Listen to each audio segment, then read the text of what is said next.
Foundation for Culture and Arts. Good morning, Ma'am. Good morning po! Good morning! Welcome to Rupa and I. So ito, pag-usapan natin yung mga larong pangkalye. Yes. Ano ba mga pinakasikat na mga larong pangkalye?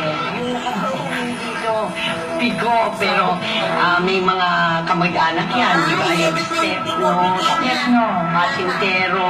Pero sa States kasi ang tawag niyan, hopscotch. Wow, ayos ah. Are you playing hopscotch? Hindi ko talaga siya alam ko to, di ba? Yung gano'n. Yan. Galing ni Rufy. See? Tapos maglalagay ka ng mga beans dyan. Beans! Ano ba? Sabi nga, bayat ng saging. Yung beans pinapato mo lang, inuulam na namin. O sipa naman po. Di ba usually ang sipa? Tinga. Pero alam mo, yung sa ating mga kapatid na Muslim, ang ginagamit nila parang bola. Wow, yung pang sipa. So hindi pa ang ginagamit, elbows. Di ba dati?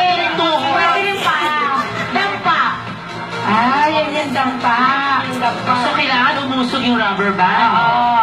Puwersa ng kamay mo to produce the air. Kunyari may linya po yan dito. Kung sino mauna sa linya, yun ang panalo. Ang mga kasama natin na yan sa mga makasing artist club, ang maganda nito, binubuhay nila muli ang mga larong natin nung kabataan natin. Ang shadow po ba, ano rin yun? Ha? Yung shadow po ba, isa rin? Sumisigaw yun Chato!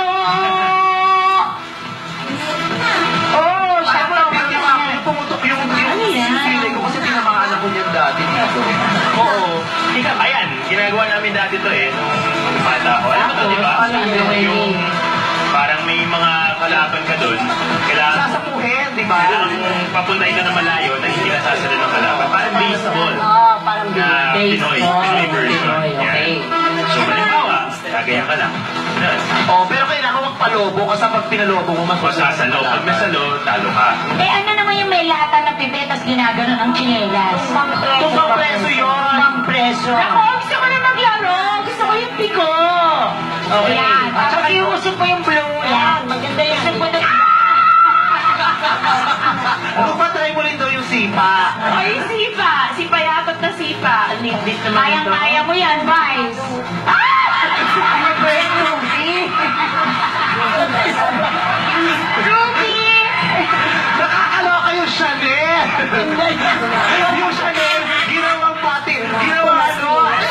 Bakit talaga? Sipa tsaka shato in one! Alam mo kasi sa tuhod yung ganyan.